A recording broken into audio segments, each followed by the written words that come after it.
Assalamualaikum warahmatullahi wabarakatuh. Di dalam Al-Quran, Allah Subhanahu wa Ta'ala berfirman, Ya ayyuhalladzina amanu kutiba alaikumus siyamu kama kutiba alal ladzina min qablikum la'allakum tattaqun. Wahai orang-orang yang beriman, diwajibkan atas kalian semuanya berpuasa sebagaimana diwajibkan atas kaum sebelum kalian, la'allakum tattaqun, agar kalian semuanya bertakwa. Jadi tujuan utama dalam puasa adalah membentuk kepribadian atau membentuk karakter yang bertakwa. La'allakum tattaqun. Takwa ini adalah sebuah barometer bagi pribadi seorang muslim. Karena di dalam ayat yang lain Allah Subhanahu wa Ta'ala berfirman, Inna akramakum indallahi atqakum.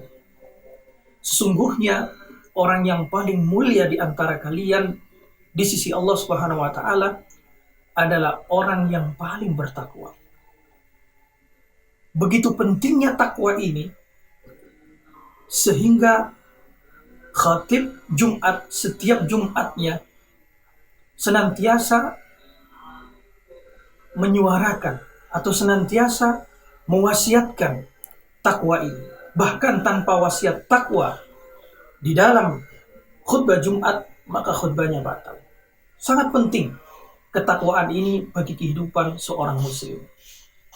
Syiar atau slogan atau ajakan para anbiya, para nabi terdahulu, para rasul adalah kepada ketakwaan.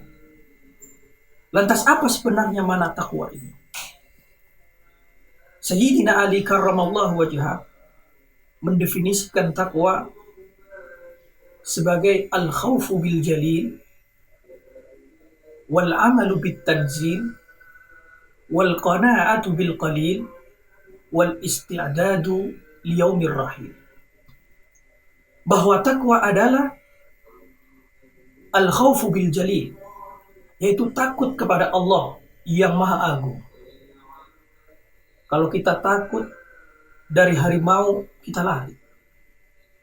Tetapi takut kepada Allah justru membuat kita semakin mendekatkan diri kepadanya. Secara simpel Imam Ghazali mendefinisikan takwa adalah imtithalul awamir wajtinabun nawahi. Menjalankan perintah Allah, menjauhi larangannya. Di dalam kehidupan di dunia ini, kita harus senantiasa takut bertakwa kepada Allah Subhanahu wa Ta'ala. Seorang pegawai, dia datang tepat waktu karena di dalam hatinya ada takwa. Seorang pelajar, dia belajar dengan sungguh-sungguh untuk meraih kesuksesannya juga karena takwa. Seorang pedagang di pasar, dia tidak mengurangi timbangannya, takut dia mengurangi timbangannya juga karena ada takwa.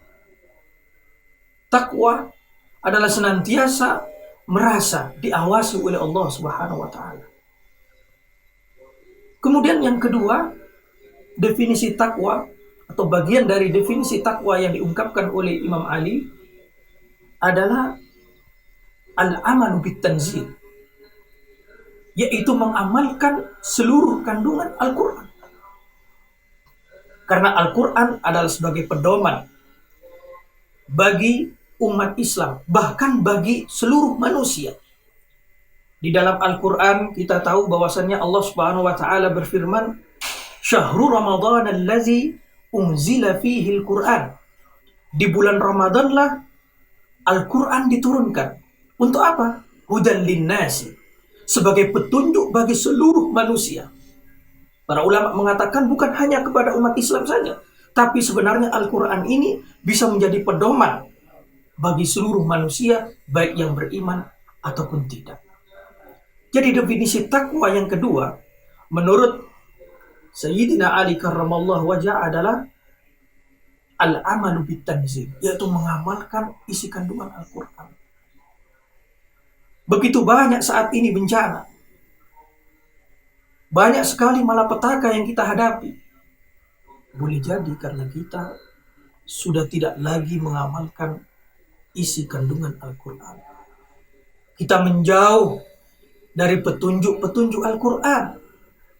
Karena Al-Quran itu sebagaimana di dalam ayat tadi adalah hudal linnas, sebagai petunjuk bagi manusia.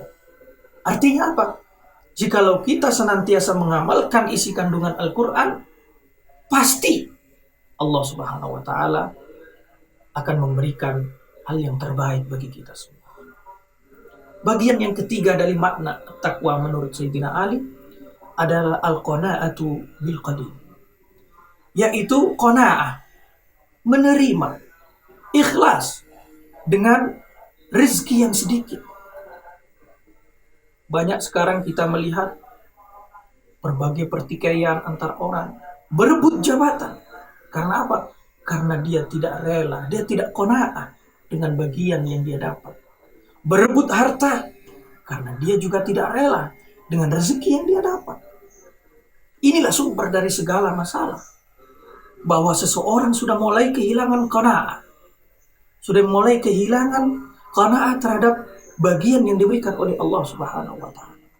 Kalau kita qanaah, tentu kita tidak perlu untuk ribut-ribut.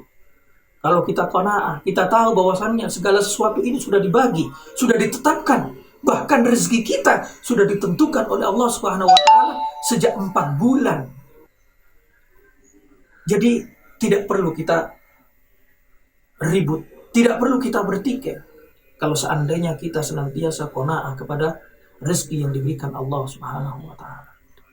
Bagian yang keempat adalah al-isti'dadu liyaumir rahil, yaitu mempersiapkan untuk bekal akhirat. Kita di dunia ini tidak selamanya. Kita di dunia ini sebentar saja. Oleh karena itu, jangan habiskan waktu kita hanya untuk memperebutkan hal-hal yang bersifat duniawi.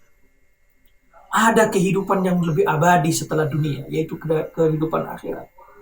Tidak lama kita sebagai umat Rasulullah SAW hidup di dunia ini. Kalau mengikuti umur Rasulullah SAW antara umur 63 dan 65, antara umur 60. Lantas mengapa kita pertaruhkan kehidupan yang abadi di akhirat itu dengan kehidupan yang sementara, yaitu di dunia? Kita pertaruhkan keabadian kita kelak di akhirat dengan berebut harta, berebut jabatan, berebut kedudukan. Sesuatu itu semuanya itu adalah sementara di dunia ini. Mungkin itu yang bisa saya sampaikan. Kurang lebihnya mohon maaf. Wabillahi taufiq wal hidayah. Wabirridha wal inayah. Assalamualaikum warahmatullahi wabarakatuh.